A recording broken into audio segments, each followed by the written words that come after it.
do that. Welcome to episode number 20 of the Strictly Business Podcast. Not here. Welcome to the Strictly Business Podcast.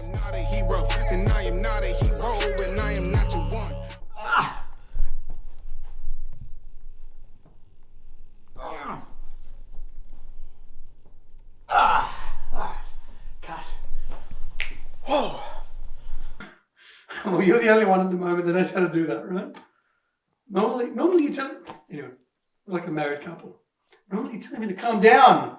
Slow down. We're going to bring the energy up. Normally I do this. Fucking hungry too. Yeah, me too. It's going to be good though, because I'm hungry. Because you're hungry. I want to fucking after. No, but if I was full of food right now, I'd be fucking not. You want to sleep on my fucking amazing bed, and you're not going to touch it. No one's going to touch my bed. Oh, you tell us when you're ready, bro. Oh no, my stomach is growing. Started 40 seconds back. Okay, we're ready. All right, go. Welcome to episode number 20 of the Strictly Business Podcast. And today, it's a very special episode. I have with me my man, Brisbane's finest #1 jeweler, Ashley Portas. Thank you so much for joining me, mate. Thank you for having me, Andrew. And I'm not sure why I'm screaming, but we'll move forward.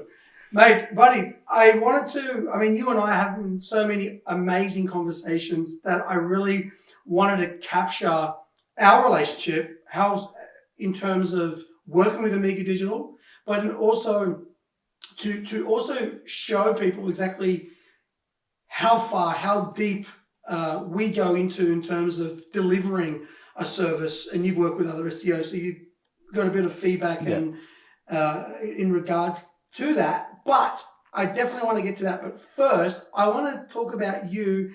And you and I have this little kinship where we sort of started. We grew up in humble beginnings. Very much We've talked about some funny stories. We trade some stories. I'd love to trade them again. What was it like? Tell us a little bit about you and growing up in where you grew up, and what led you to start a business, and in particular, Diamondport.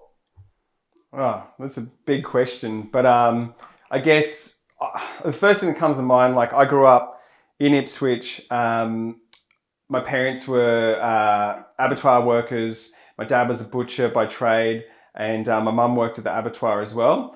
And we had growing up, we had a great life. My parents did very well for themselves, even on meager incomes. They're very frugal, and they provided for us quite well. We're never without. Mum made all my clothes to the age I was 12, so that's how frugal Mum was until I wanted like Adidas and Nike. But then we went and got those from the markets, probably all fake stuff. But anyway, I didn't know that at the time. But we used to always go camping every year to Brumba Dam, which is up towards Gympie, north of Brisbane. And there was this one family, there's this great local business up in, it's probably a national business now, called TJM. And so the family from that, the people that own that business and their whole extended family would come at the same time every year as we did. And me and my brother were inspired by this family because they had all the greatest push bikes, all the greatest cars, the greatest looking boats out of everyone. And they just seemed to have a really good time, and the family brought the whole family along. And I didn't know this at the time, that somebody probably was providing for them all. But all I knew is they looked like they were having a good time. The whole family was together. And with my family, we just went there with our little family. We had a great time, but they looked like they were having an awesome time. They had all the latest gear and the best gear. So Jason and I would go back, my twin brother would go back to our home, and we'd play Lego, and we'd always make our little cars to look like their cars, and we'll make our boats like their boats, and our campground to look like theirs. And we always talked about being in business when we grew older because we wanted to have what they had. And to me, in that camping trip, I took away, all those years of camping, I took away, if you're in business, you can have and create a life, a life less ordinary, I like to say. And that's what I wanted. And that's what ultimately drove me to start my own business. Because when I first started chatting with you, you were actually working with your twin brother, which was a really cool, interesting story. Because people came because they wanted to see the twins, and I remember other colleagues of yours saying that it was an attraction in Brisbane to come see the twins. How did that sort of, because I can only imagine working with family would be quite interesting. Yeah. And I think it would present its own challenges. I mean, how did you find working Well, with I'd family? always wanted to work with Jace. We have such a close relationship, and You're identical twins. we're identical twins. And when COVID hit and he was living and working in Sydney, he just, we're quite similar in a way. Like, he made a decision. He's like, I don't want to be stuck here in Sydney. And so he got his family together, shipped them up, and they left pretty quick. And he resigned from his job, and he told me. And I was like, "Whoa, that's wild!" And then so the next day, I rang him and said, "Hey, man, why don't you come work at Diamondport, and we'll just make it happen." At the time, I didn't know how I was going to pay him because he was making a really good income, and he needed to make that income because his partner didn't work, and he was the main breadwinner. But I made him an offer that was 2/3 of what he was making, and I said, "Well, we'll try to see what can happen." And so he came and helped at Diamondport, and it was great. Like, he was super motivated. He made a lot of changes to do with production, and he also saw the business from the outside in, and so he helped me see a lot of things that I didn't see. And so that was a really good period in the business. We had a lot of growth when he was there. He helped implement things that we're still using now because of his ability. He's also he's an accountant by trade, and he had a lot of experience in big business, so it was great. But ultimately, we're two alpha males, and we just headbutted, and so we decided not to work together anymore, as we wanted to preserve the relationship of being like we're so close as brothers that we decided to preserve the relationship over working together. Awesome. And tell us a little bit more about Diamondport. I mean, from my perspective, it's changed a lot, even in the sort of last 12 to at least 12 to 15 months that we've been working together, and I've seen a lot of change in you. Yeah. I've seen a lot of change in the team. I've seen a lot of growth. What would you do you want to talk a little bit more about sort of the journey since you started to where you are now? Journey since I started, or since I started with you? Well, both. Okay, well, the journey since I started, so I started originally, it was thanks to my brother. He really pushed me back after I left. I was working for a diamond wholesale business for 4 years, and then I left that business, and then went and did a few other things, tried a few other things. But my brother was like, dude, you got to go back to diamonds because that's what you know, that's what you've learned. You're a diamond merchant. I was a diamond merchant, and at the business I worked at, they allowed me to just go full into it, where I learned how to buy, sell. I traded with the suppliers. I paid them in the currency. I bought the diamonds. I sorted the diamonds when they came in, and I shipped them out. So I ran the whole business, and I knew every facet, pardon the pun, every facet of the business. And so when I left, my brother was like, man, you got to go back to that. So in 2013, an opportunity presented itself, early 2013. So I started my own wholesale business.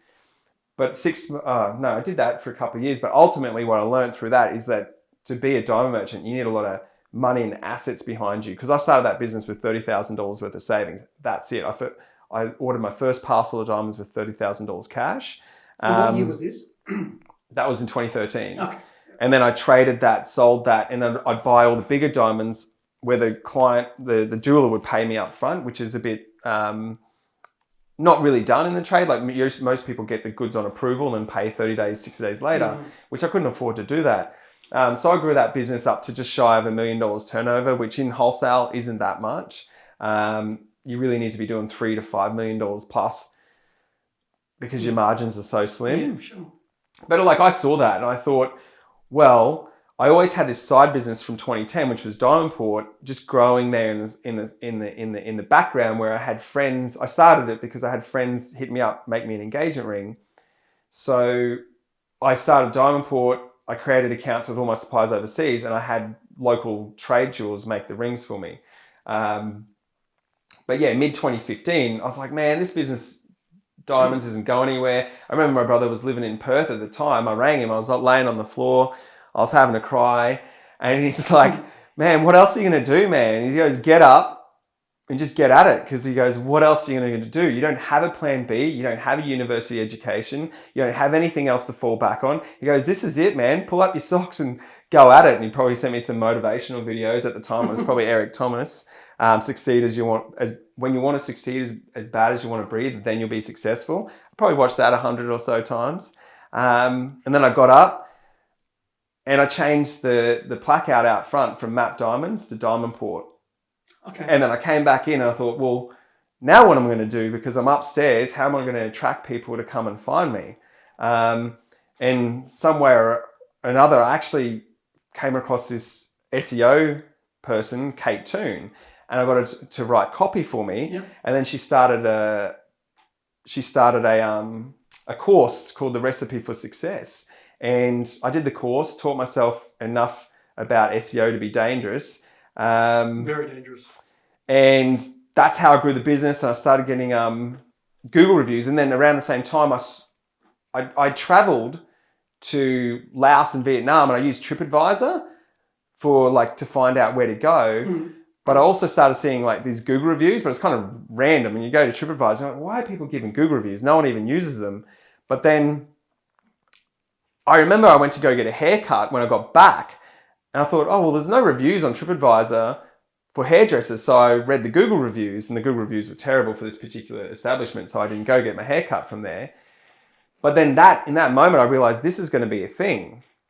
So I started getting Google reviews for Diamond Port as well as doing SEO. And yeah, I grew the business just naturally, organically. And over time, I learned, well, this is going to be easy because no one else is really doing it. There's only really one competitor in Brisbane that was doing SEO. Currently, as it stands, you've got 943 five-star reviews, which is going to be one of the highest. That's right. Certainly one of the highest in Brisbane. And Yes. the reviews, is just what we touched on this point, what I love a lot about Diamond Port's reviews is the depth of the actual review themselves. Like, people are pouring their heart. It's not just, oh yeah, good job, Ash. It's like a real deep, meaningful, heartfelt experience, and we're going to get into that. But that's what's very, for me, what stands out as a sign of a business that I definitely want to be a part of. So, I mean, kudos, man, the whole team, on providing Google probably should start looking at the depth of reviews, not just the number, because you can't fake them. And I encourage everyone to go and look at these reviews on Diamond Port. They're astonishing. Sorry, continue. Thank you. Yeah, so, all good. They're amazing, man. They were the real deal. Yeah, so I just started driving the business from getting Google. I just do a good job for someone, get a Google review. Do a good job, get a Google review. And then whilst doing SEO, and then, my SEO, I couldn't really do it anymore because I was doing more of the business. So then I knew enough to hire contractors to do it. But yeah, I've been through many agencies because you realize just the quality of work and what they do. They charge you a lot, but don't really do a lot or give a lot. And also, a lot of the people that you talk to aren't the actual ones doing the work, and they don't actually fully understand what the people doing the work is. So there's real lack of understanding and communication. So therefore, I just struggled with agencies year after year, and you work with them for a bit, and then you'd realize they're not doing something really simple. Because I'd go and do the course and rehash it. And actually, probably when I had the best results, I had this lady working for me, Joanne, and she was my assistant, but I actually had her do the SEO course with Kate Toon. And then she started doing my SEO internally. And then we grew exponentially that year just from her doing our SEO. And basically all she was doing was researching good topics for blog posts, and then we were doing them. Yeah. I mean, it was that simple. So then I thought, well, why am I paying all these agencies?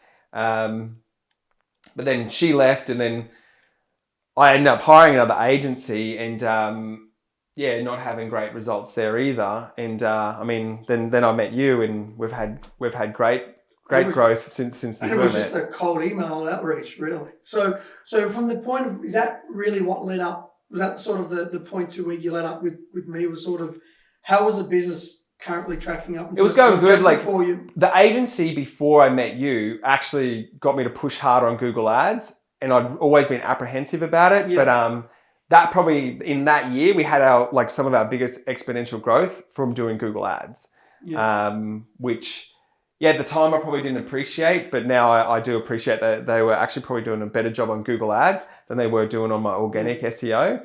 And then I dropped the ball on the ads, and I've used a few agencies, but recently I'm using an independent contractor that was referred by you, and I think we're going to have great results with you and her working really closely together. Yeah, absolutely. And I think now we are sort of assembling the dream team, and to push forward to bigger and better goals. So just to wrap that up, I think from where I came in business to where I've got to now has been largely based on getting great Google reviews and having great content on my site and having a technically sound website for SEO. And I think you've got a great product.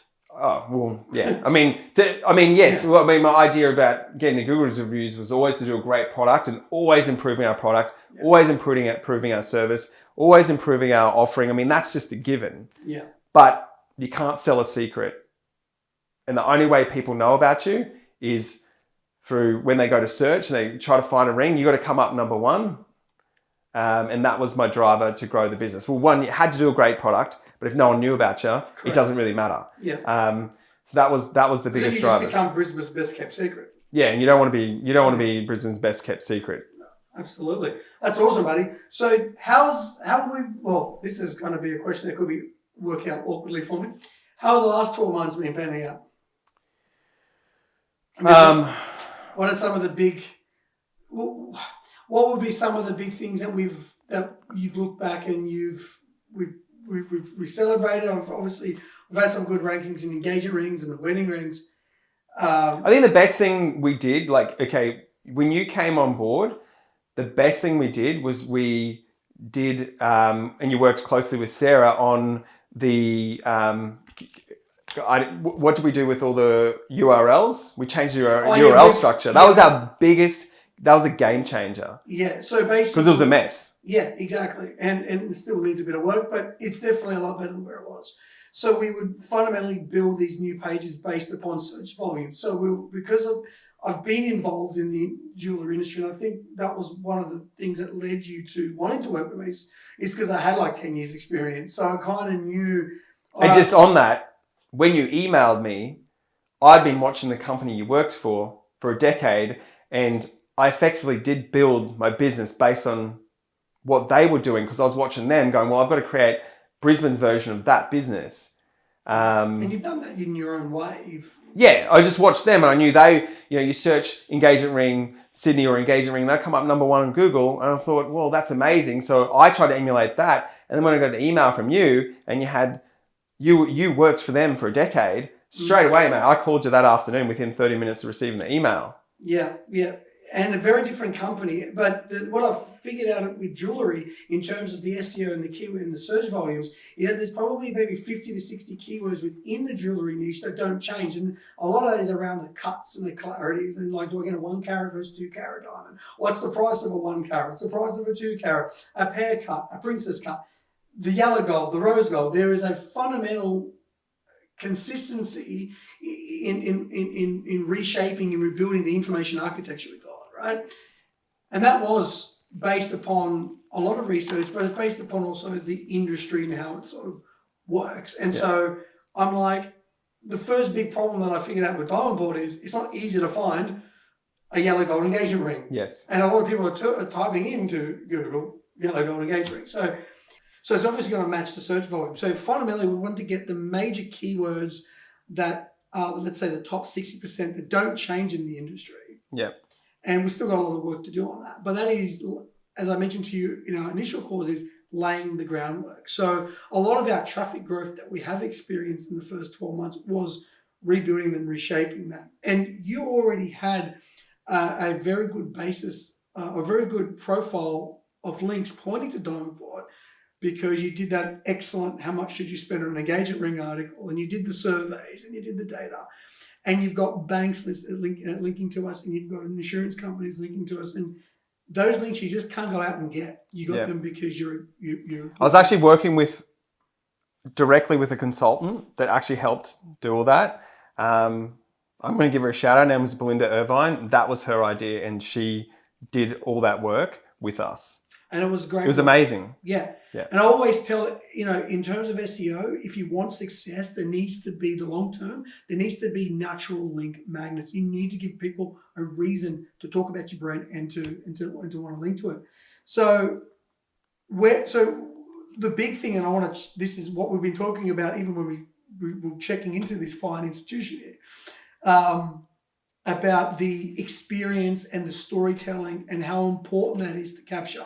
Because one thing I know about engagement rings, they're everywhere. And I think what customers, and I think as your SEO, I try to even go as deep as I can to understand the customers and understand the people buying the product, so I can give you an extra level of service because of my experience. And I think that's why I'm here, why you hired me.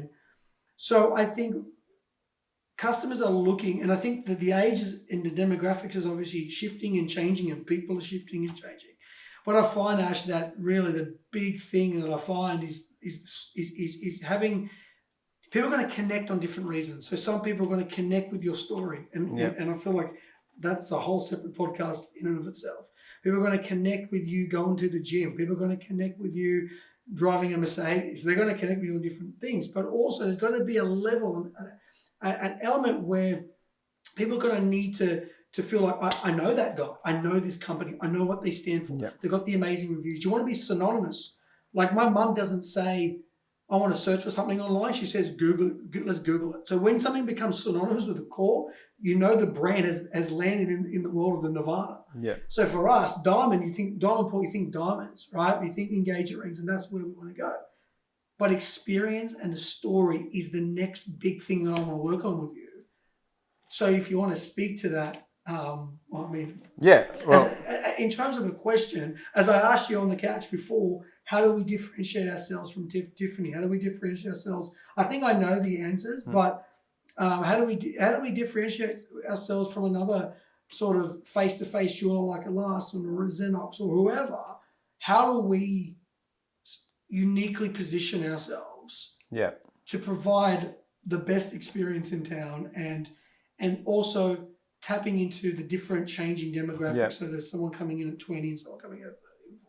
Well, there's one thing that I was going to, before when we were rapping on the couch, I was going to discuss, but there's one thing that I know that we do different to every other jeweler. I mean, like they may do this, but I've never heard of anyone doing it. But basically, when you make a sale, when we have a sale, the salesperson always does a handover meeting with the production team. So there's no detail lost or there's no lack of communication.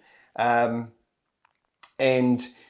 so what will happen is the next day after sales day, there'll be like a 9 a.m., 10 a.m. meeting, depends on the production time, but we'll come together as a team and the salesperson hands over and you discuss all the notes that are written down so they clearly understand what the customer wanted or the size of the diamonds or the diamonds to be used, the exact style, because sometimes I actually stuff up and write the wrong style down. So we go and confirm that the ring that I sold was the correct name that are written on the sheet.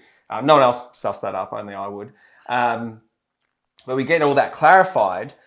So therefore we don't have things that go wrong, because what happens at a lot of jewelry stores, like they'll get to the end, they've made it the wrong size, wrong finger size, wrong diamond size, wrong color of gold, because there's poor notes written. So we make sure we write really good notes in the consultation, because we book that, we have a book, a one-to-one booking. So we have time, we write everything down, do the order, and then when it's handed over, we actually sit down with the designer and the head of production, Karis. We write down all the notes on the digital card, because a lot of other businesses don't actually have a digital production board. I implemented that years ago. And those notes are then done. Then it's over to production. And if it's a custom ring, then the designer, once the piece is designed and we've done a render for it, the designer will actually send those designs to the client. And the client's response will go directly back to the designer. So the client is talking directly to the designer. Now, I know most jewelry businesses do not have in-house design. And we want to be a design-led business. So my idea is we have in-house design. So I've just hired my third designer. because it's such a big part of businesses. A lot of businesses like me don't even have one in-house designer. Okay, so they're talking directly to the designer, and then once they confirm if it's a custom piece, they confirm, yes, that is exactly what I spoke to the salesperson with.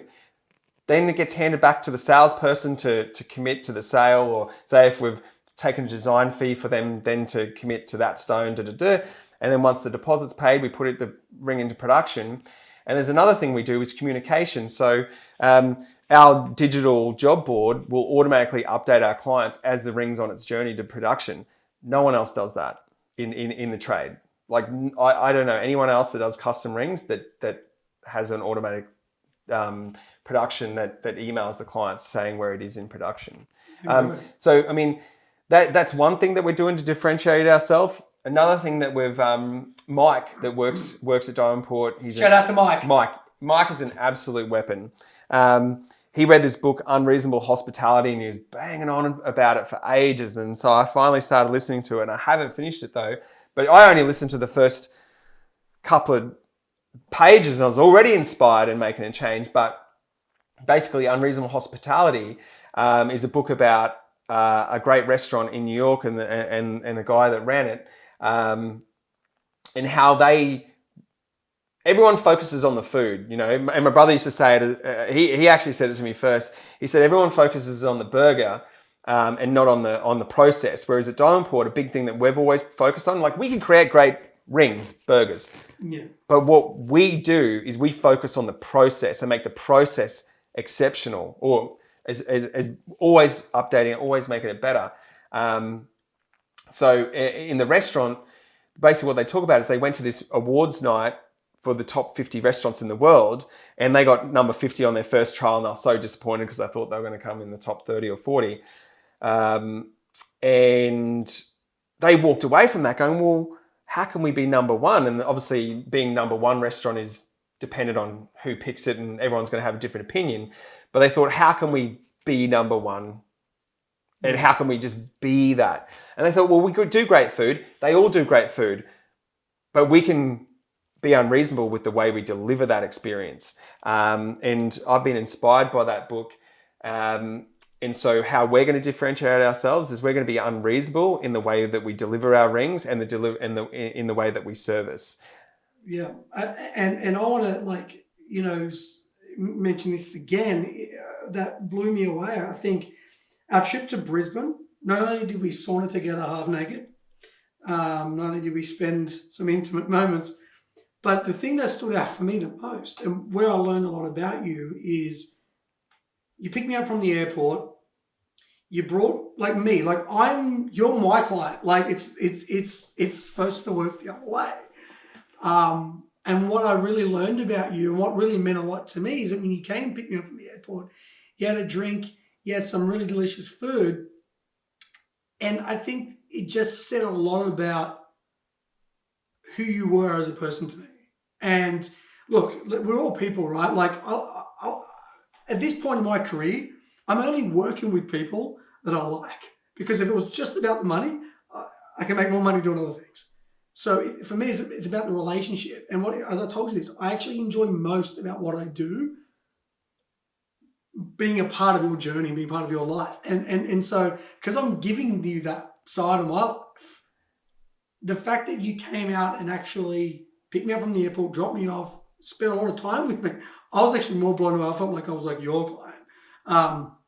I didn't set it the other way around. But the fact that you brought me food, showed me some great hospitality, you really didn't have to. You didn't know we were going to talk about it in another. You didn't think I was going to make a big deal about it, but it was a big deal.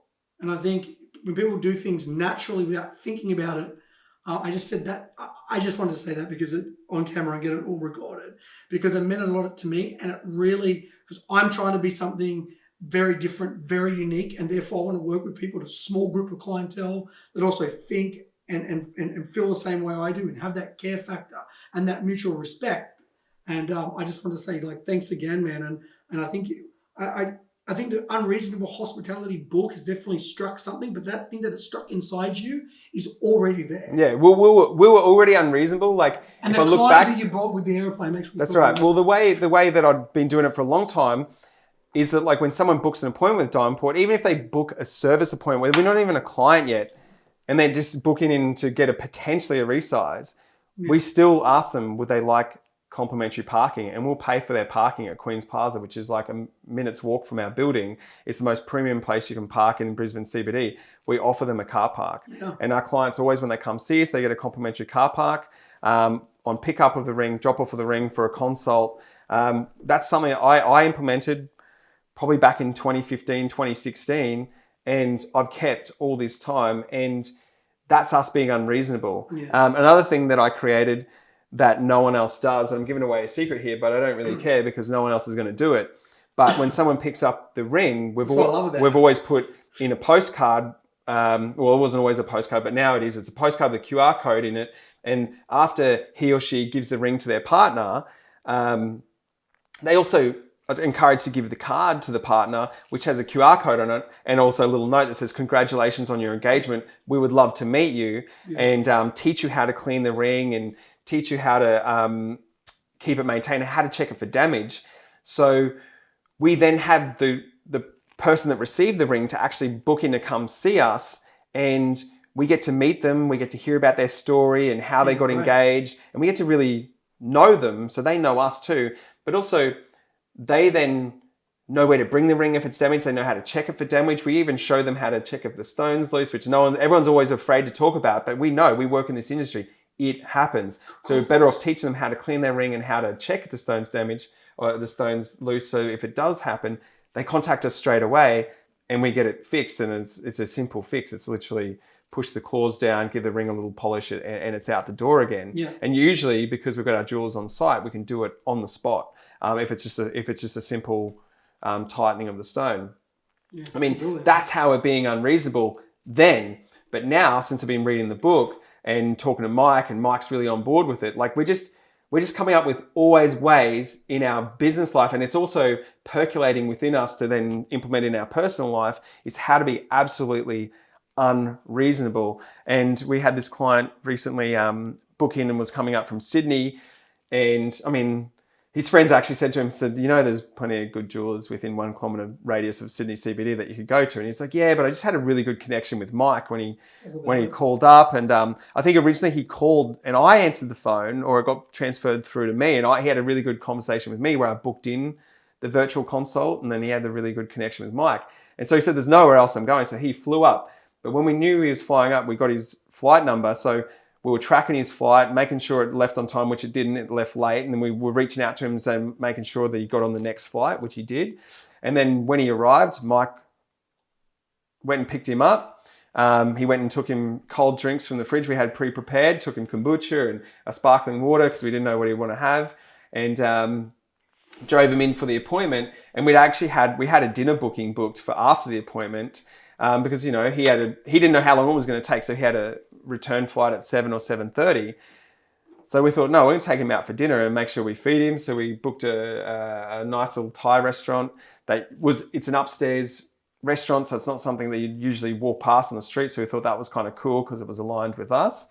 We had a nice dinner, and then, mate, it was time to go, and we put him in a Premier, because me and Mike both had to get home to our children. So we put him in a Premier Uber. So we got him in a Tesla and dropped him out to the airport, and mate, he's back. And imagine when he gives the ring eventually and they talk about their story about how he sourced the ring. That's a story he's got to have to tell. And we went out with him. We had a great time. We learned a lot about him. He's a runner. He does running events. And I mean, he has a great story, and we really related. And we really built a connection through that, just through being unreasonable. And I know a lot of people might get bookings from other states, and they'll just say, oh yeah, they'll see you at 4 o'clock at the appointment. And, you just hope to God that client is able to find their way in a different city to your store. When we weren't taking chances with that. Brilliant, man. I love it.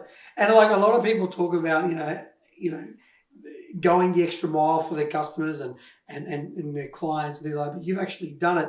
And I think you have a tremendous story, and you're actually doing it as we speak.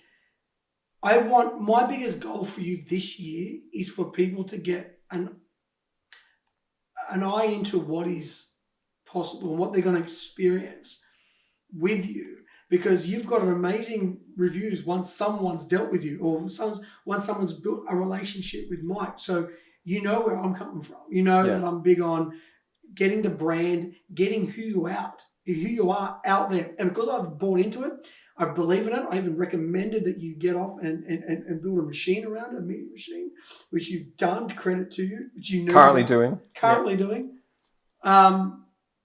So I think we just have an amazing story to tell. Your company has an amazing story to tell. I'm very privileged to be a part of it. But I think that would be one of the biggest goals in how we deliver that to like film how we do things more in terms of the process and the hospitality and the whole thing. So, well, my goal is for this year, like, you know, ever since I met you, you were telling me we had to become a media company, media machine. And, you know, I resisted that for a long time because I had other things I was focusing on last year. But we had some time apart this year. We didn't work together for the first 2 months of this year because I just needed some mental space and some clarity. I needed to get some clarity. But man, when we came back, it's been a different together Ash. In March, I was different Ash, different person, but also like, it's like everything you'd told me had resonated with me and percolated in that 2 months of silence.